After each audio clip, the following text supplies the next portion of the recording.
Bagay na hindi mo naman inaasam-asam, bagay na hindi mo nga ipinagdasal, biglang ibinigay sa'yo. Ang problema kasi sa atin, kadalasan ang ating nakikita, yung di natin natanggap.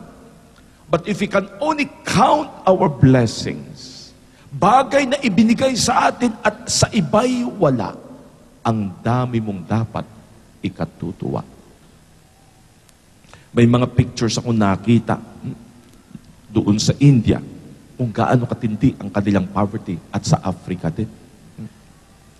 Kung saan, in Africa, mandidiri kayo. Dahil sa kagutuman at dahil sa kulang ng tubig, ginagalawa nilang face wash, yung wiwi ng baka. Wala na talagang panghugas, hanggang doon na lang. When we only realize na marami tayong blessings na atin ang tinanggap, ngunit ang iba'y hindi pa, marami kang dapat ipagpapasalamat. My dear friends, Mary rejoices in knowing that my God continues to provide for me. Hindi naman ibig sabihin na dapat kang yumaman. But the fact that you are provided, kaya gusto ko yung text message na sinabi sa akin, kung iisipin lang natin, happiness is in the balance. Huwag kayong sobrang yaman na hindi mo nakakailanganin ng Diyos. Yung konting poverty that makes you to work hard. Konting pain that makes you understand, tao ka pa rin, na dapat ka pa rin sumandal sa Panginoon. Totoo, I love it. Sabi ng mga Buddhist, happiness is not having what you want, it is wanting what you have. Katulad niyan, pag may pinakasalan ka, syempre understood mo, hindi lang asawa ang tatanggapin mo. Kasama dyan, yung nanay niya. Package deal, eka nga. Kaya kung yan ang nanay niya, ay tanggapin mo na. Magpasalamat ka na lang. Kaya sa mga 5 ang asawa, malas nila. 5 biyenan nila. Ang hirap noon. Contentment is not having what you want. It is the realization of how much you already have. Bukas ng umaga pagkagising nyo, umpisahan yung bilangin ang mga biyayang nasa inyo. Ang biyayang siguro ng isang bahay. Kung mayroon kayong kotse, magpasalamat kayo. Kung mayroon kayong trabaho, magpasalamat kayo. In daming walang trabaho. Kung mayroon kayong extrang konti na nakakakain kahit nakakapunta at nakapamasyal sa mall, you have much to be grateful. Na tayo na sa aircon na lugar, we have much to be grateful. If only we will know how to count our blessing. Pangatlo, sa ating gospel second reading ngayon, si St. Paul sumisigaw, Gaudete, rejoice! But how do you rejoice? When the circumstances are good and when the circumstances are bad. St. Paul sabi niya, in all circumstances. Pero paano gagawin yan, Father? Sa oras ng kapigatian, may susi. Pray. Pray without ceasing. Ang isang taong mapagdasal sa kabila ng unos ng buhay, alam niya, andun pa rin ang Panginoon. Kaya kung ikaw'y isang taong mapagdasal, walang problemang dumarating. Bakit? Alam mo, your God is in control. When a person continues to pray, even in the midst of sufferings, alam niya may pag-asa. Alam niya may tuwa. Ang tuwa niya'y nasa puso at hindi basta natatanggal sa kanya. Kaya can you imagine? Totoo ito, that when the early Christians were being brought into the Colosseum, alam nilang may liyong nag-aantay roon. Alam nila sa harapan na napakaraming madla, sila'y papatayin, ito, torture. Hindi lang na sila'y ilalagay, ipapako sa krus at sisilaban, gagawing torch para sa mga naandun. And yet they entered the arena shouting with joy, rejoicing, happy. Why? Because this is going to be short-lived and eternal life awaits us in the next. You can only do that when you are a person who always prays. Dumadating ang problema sa buhay, hindi mo matatanggal yan.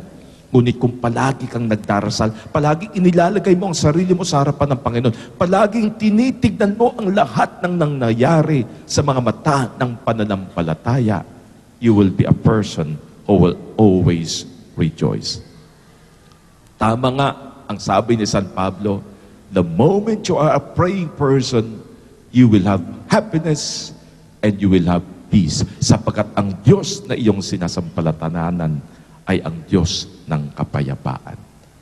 And then, our gospel reading today tells us of another reason for joy. At ito po yon. Alam niyo nung panahong iyon, nang mag-umpisang magsalita si Juan Bautista sa disyerto, ang dami-daming lumapit sa kanya. And people began to flock to him, began to praise him, began to recognize that he is a prophet of God. Kaya hanggang tuloy, ang mga authorities ng simbahan ng panahong iyon, ang mga skribot parseo, pumunta na sa kanya na ang tanong ay ganito, ikaw na nga ba ang Mesiya? Hindi. Ikaw na nga ba si Elijah ang propeta? Hindi. Eh sino ka? Alam mo sagot niya, ako yung isang tagasigaw, ihanda niyo sapagkat siya'y darating na. Isang darating na kahit na nga ang tali ng kanyang sandalyas ay wala akong karapatang kalagan. John accepts who he is. John realizes that he is not what others think he is.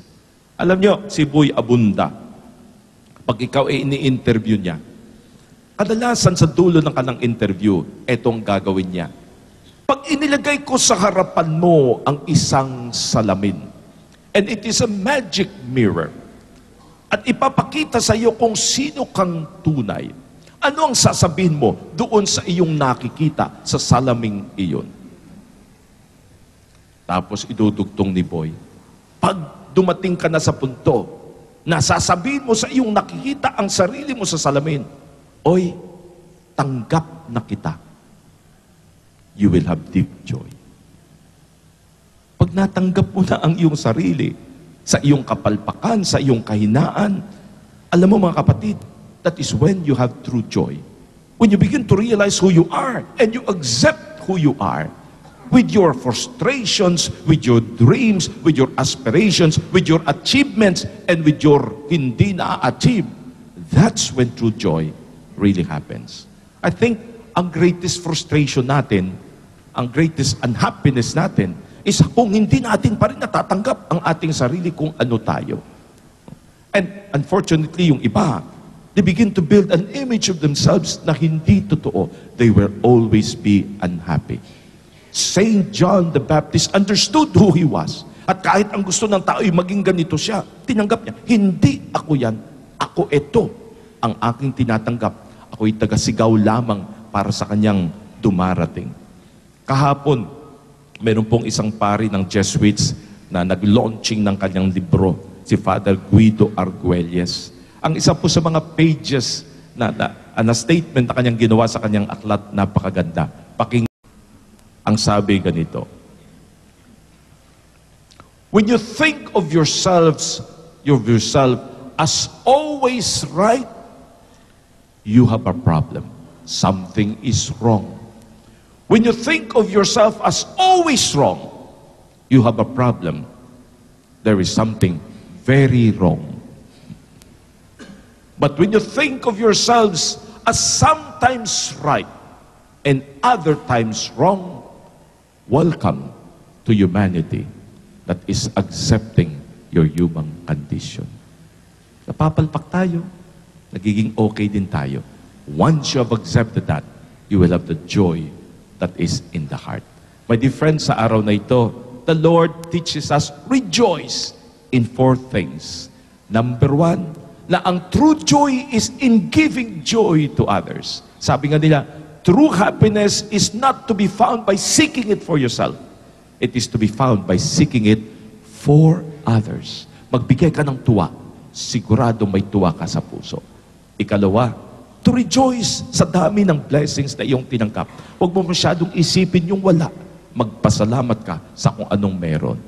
Ikatlo, pray, because that's the only way you will understand what is happening to you in moments when circumstances are not right. And 4th, tanggapin mo ang sarili mo. Be honest with yourself. That's the only way you can be honest to the world and be a happy person indeed. Amen. We all rise as we say, I believe